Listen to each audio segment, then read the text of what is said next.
So today I will continue the chapter 3 of the Our Problems, God's Solution. Sometimes it's terribly wrong. We only need to reflect on the world around us to know that something is radically wrong. We aren't very good at solving our problems, at least not the ones which have to do with people. In the international arena, we seem better at getting into strife than in getting out of it. I was 15 years old when the Second World War ended. Like the First World War, it was the war to end all wars. What high-sounding words they were! They seem strange to our ears now in the light of Swiss, Korea, Cuba, Vietnam, the Middle East, Cambodia, Northern Ireland, Hungary, Poland, the Falklands, Afghanistan, the Gulf War, Bosnia, Rwanda, and the terrible poverty of the Third World. It's a fact that we aren't terribly good at living with one another in this world. Yes, what is written large on the international scene is just slightly smaller on our national one. The Dunblane massacre is still fresh in my mind. Royal commissions into police corruption have shaken many of us, night after night on TV. I remember one cry we thought our daughter was worth more than 3 years. When we get to the smaller unit of society, the family, we find the same problems exist. They just don't get the same publicity. I have been interested to see people's reaction when we talk about marriage and family life. In most cases, people simply say, "It certainly didn't turn out the way I thought it would." It would.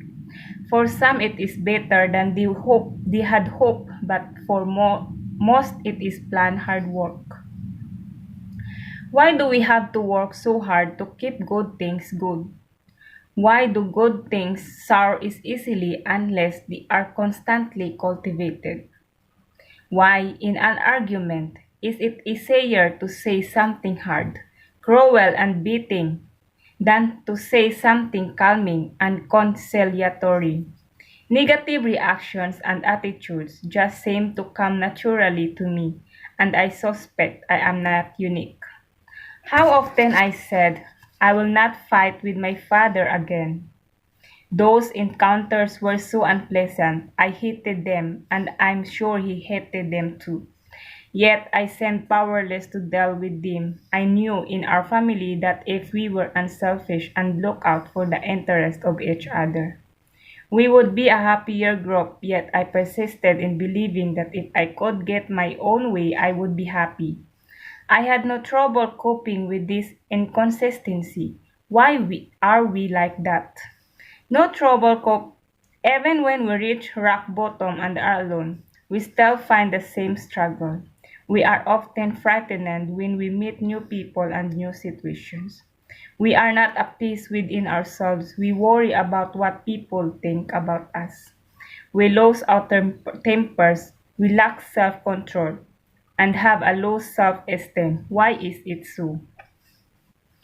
Not the total picture. Having said all that, I know it is not the total picture, nor is a balanced view. Life is not totally grim from time to time. I find myself surprised by my ability to do something quite helpful. And sometimes I seem able to do it spontaneously. I see around me people making self-sacrifice efforts to help others, and I have to say, this is God world in which to live. Nations as well as individuals rise to great heights of achievements in positive benefits to humanity. I had read a report recently of a major breakthrough in research into multiple sclerosis. What a marvelous thing that would be. However, it is indeed marvelous that people are actually working in the area at all. Then the power goes off because of the electricity workers' strike. And I am reminded that the total picture is that good and the bad are muddled together. Within the family situation, I have known such great moments of love, tenderness and forgiveness, understanding and trust. that I have said it is good to be alive, and I've stood in parts of the world where my breath has been caught by the beauty and grandeur of the scenery. Makati? So, for several years, I lived in Maury, a country town in northern New South Wales.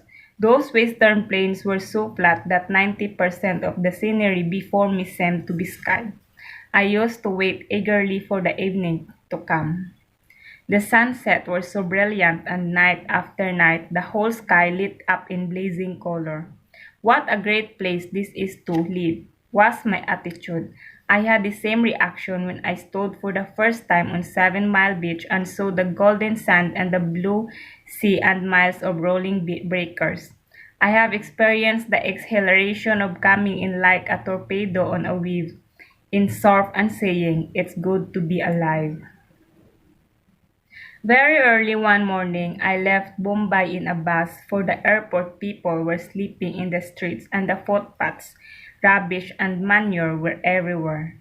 There was a terrible stench. I noted that some of the bodies were dead and others were dying, and I was appalled. I said to a man next to me, "This is the worst sight I have ever seen."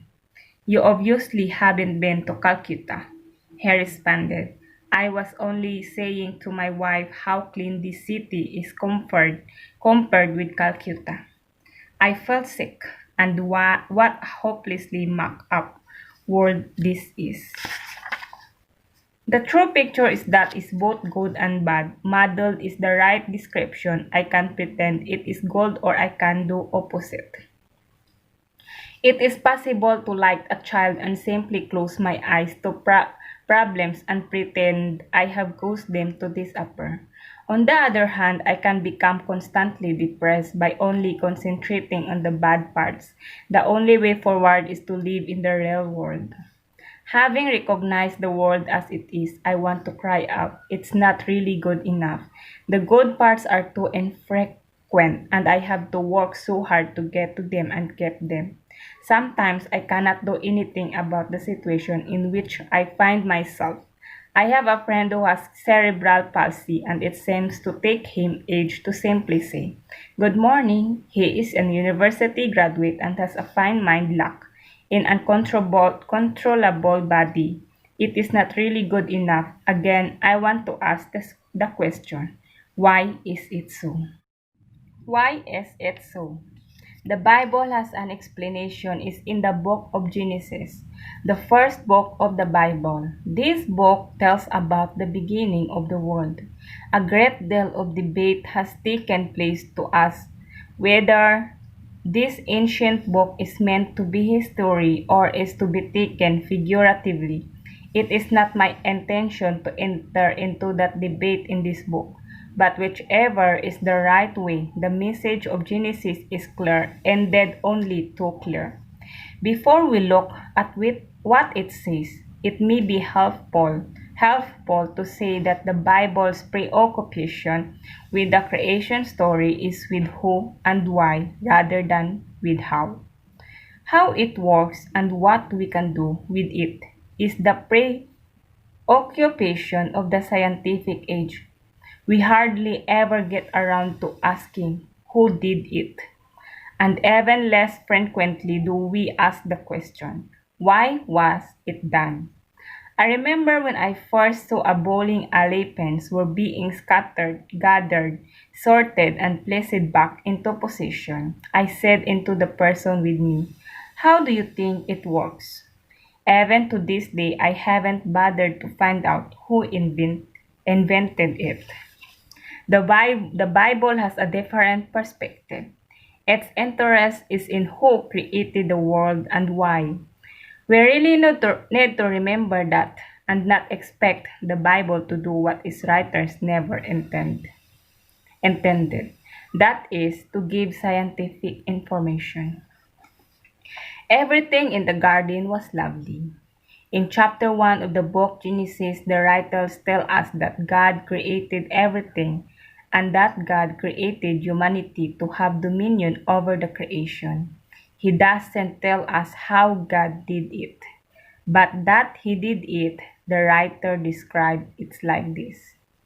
Then God said, "Let us make man in our image, in our likeness, and let them rule over the fish of the sea and the birds of the air, over the livestock, over all the earth, and over all the creatures that move along the ground."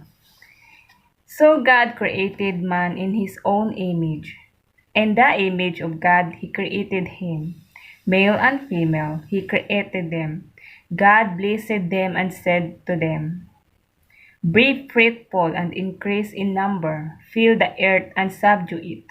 Rule over the fish of the sea and the birds of the air and every living creature that moves on the ground."